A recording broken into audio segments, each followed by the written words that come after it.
मेरा मेरा क्वेश्चन नाम मेरे सुमन दो है। सवाल हैं आपसे सर। ये मेरा आपसे पूछना सवाल चाहता ये हूँ है कि मेरा चलो तो सवाल ये है शायद हम पूछने के हवाले से आपको कुछ बताना चाहते हैं। वो ये कि सबसे पहले आप सबका बहुत शुक्रिया जिस तरीके से आप सवाल भेज रहे हैं। इतने सवाल आ रहे हैं कि मेरे लिए अकोमोडेट करना जो है वो नामुमकिन है, मैं आपको सच्ची बात बताऊं। अब या तो ये कि पूछने का जो टाइम है हम एक्सपेंड कर दें, कोई घंटे तक उसको ले जाएं, तब तमाम के तमाम सवाल हम ले पाएँ, लेकिन वो मुमकिन नहीं है। सोशल मीडिया की अपनी रिक्वायरमेंट है, लंबा अगर आप सेगमेंट करते हैं तो जो व्यूअर है वो वहाँ से हट जाता है। दूसरा ये है कि फिर हम उन सवालों से जुड़े हुए जो सवाल हैं उनमें से चंद एक रैंडमली सिलेक्ट कर लें, कोई फेवरेटिज्म नहीं है, रैंडमली सिलेक्ट करते हैं और फिर आपसे सवाल पूछ लें। लेकिन ज़ाहिर है जिनके सवाल मुकम्मल तौर पर अकोमोडेट नहीं होते वो डिस्करेज फील करते हैं।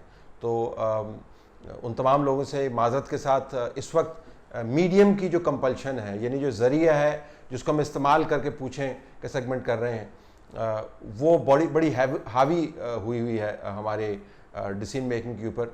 तो अगर कोई टीवी प्रोग्राम्स हों तो हम उसको एक्सपेंड कर सकते हैं, घंटा एड्स ड्रॉप करवा सकते हैं, लेकिन इसके अंदर हमारे लिए मुमकिन नहीं है।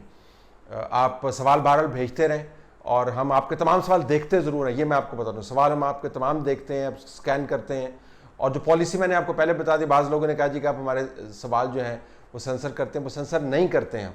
लेकिन मैं आपको ये बता दूं कि जो गालम गलोच है उसको तो कभी उस टीवी पर भी मैंने प्रमोट नहीं किया या आने नहीं दिया जिस टीवी के ऊपर खुलेआम गालम गलोच दी जाती है, जिस स्क्रीन के ऊपर, किसी ख़ास चैनल की मैं बात नहीं कर रहा। तो एक मेन स्ट्रीम है और दूसरा ये है कि उसके फिर कानूनी नताइज हैं और हम उस मामले में फंसना नहीं चाहते। जो मेन स्ट्रीम सहाफ़ी है उसके लिए सोशल मीडिया को इस्तेमाल करके तदब्बर वाली सहाफ़त करना और संजीदा सहाफ़त करना थोड़ा सा डिफ़िकल्ट है, लेकिन आपकी अगर मदद साथ रही तो हम इसको करते रहेंगे। तो दोबारा से माजरत के साथ उन लोगों से जिनके हम सवाल अकोमोडेट नहीं कर पाते, आप भेजते रहें सवाल, देखते हम ज़रूर हैं उसको, पूछे का बाकायदा आगाज़ करते हैं, देखें आज आपके कौन से सवाल हैं और हमारे जवाब क्या बनते हैं।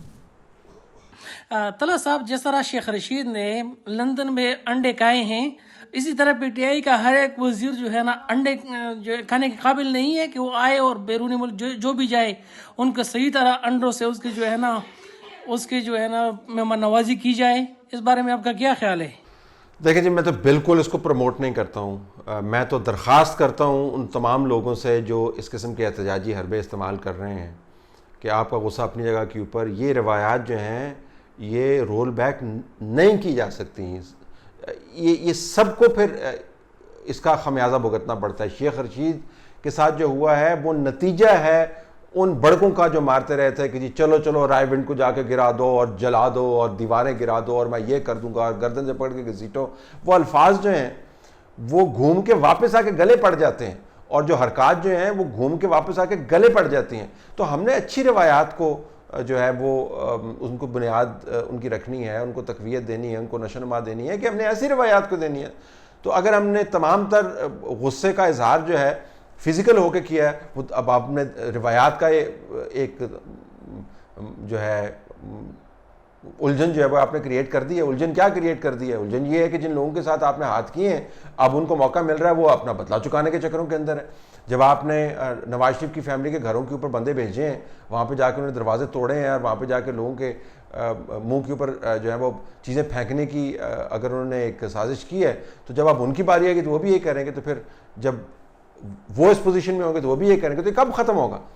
तो बराए मेहरबानी मैं तो दरख्वास्त करता हूँ आप इसके सवाल के जवाब के तवसत के इन रवायात को ना इनकरेज करें।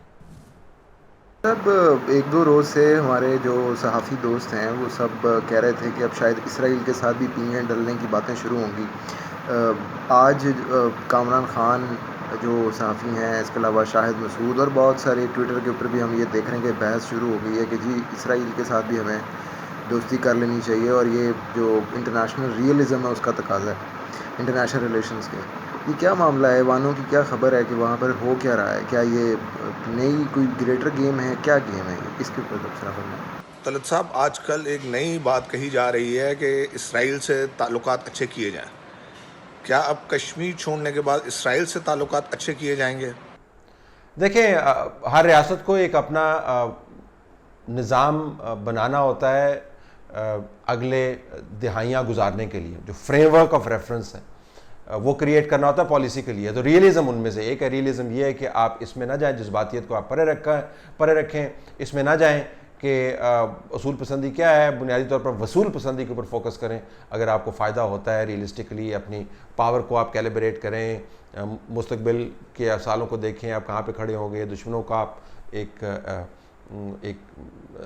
लिस्ट बनाएं, उसमें देखेंगे किस किस को आप टैकल कर सकते हैं डायरेक्टली, किसके साथ आपको जो है कोल्ड वॉर करनी है, किसके साथ हाथ मिलाना वगैरह वगैरह। आपको पूरा एक मैट्रिक्स बनाते हैं पॉलिसी का, और फिर रियलिज्म उसके ऊपर अप्लाई कर देते हैं, जो नतीजा निकलता है उसके मुताबिक पॉलिसी चलाते हैं। हमने ऐसा कोई काम नहीं किया। लिहाजा एक तरफ तो हमने इंतहाई इमोशनलिज्म को प्रमोट किया हुआ है कि जी हम ऐसी की तैसी कर देंगे, हम कश्मीर को आज़ाद करवा लेंगे और मशरक़ वस्ता के अंदर जाके जो फ़लस्तीनी हैं उनकी हम मदद जारी रखेंगे। आपको याद होगा राहील शरीफ ने जब जस्टिफाई करना था कि वो इतनी बड़ी तनख्वाह लेकर जब वो एक ओहदा ले रहे हैं और जब वो चीफ ऑफ आर्मी स्टाफ थे तब नेगोशिएट कर रहे थे सऊदी अरब के साथ, तो बताया गया था जी कि मुस्लिम उम्मा के मसाइल को हल करने के लिए हमने ये काम करना है। तो एक तरफ हमने ये इमोशनलिज्म प्रमोट किया हुआ, दूसरी तरफ हमने ये जो है वो चुटकुले छोड़ देते हैं। तो किसी के कहने से तो इसराइल ने तस्लीम होना नहीं है। अगर रियलिज्म के अप्लाई करना है तो फिर इंडिया के ऊपर रियलिज्म अप्लाई कर दें आप, फिर इंडिया के साथ आप बात कर लें, फिर कश्मीर का मामला उसने अमलन अपनी तरफ से तय कर दिया, उसके इर्द गिर्द आपको सोल्यूशन क्रिएट कर दें। इधर आपने इमोशनलिज्म आइडलिज्म को प्रमोट किया हुआ है, और वो दूर दुनिया के पिछवाड़े में जहाँ पर फ़लस्तीनी है वहाँ पर आप जो है वो रियलिज्म की बातें कर रहे हैं। फ़लस्तीनियों की सपोर्ट आप इस वजह से नहीं कर रहे कि अरब्स ने आपकी सपोर्ट कश्मीर पे की। अरब दुनिया ने हमेशा कश्मीर को एक न्यूट्रल अंदाज से टैकल किया, कभी हमारी सपोर्ट नहीं की। तो फिर हमें माजी में भी इसराइल के साथ बात कर लेनी चाहिए थी। इसराइल के साथ हम बात इस वजह से नहीं करते हैं कि अरब्स हमें कहते हैं। इसराइल से हमने बात ना करने की जो पॉलिसी है असूल पर मबनी है कि फ़लस्तीनियों के साथ वो ज़्यादती कर रहा है, बैतुल मक़दस उसके कब्ज़े के अंदर है, ज़मीनों पर से कब्ज़ा किया, वो गेटवाइज कर दिया उसने फ़लस्तीनियों को, ज़िंदगी अजीरन की हुई है। हम उसको मानते नहीं। पासपोर्ट के ऊपर लिखा हुआ है कि आप इसराइल नहीं जा सकते और आप रिकग्निशन की बात कर रहे हैं। ये हवाइयाँ छोड़ने की लोगों को आदत है।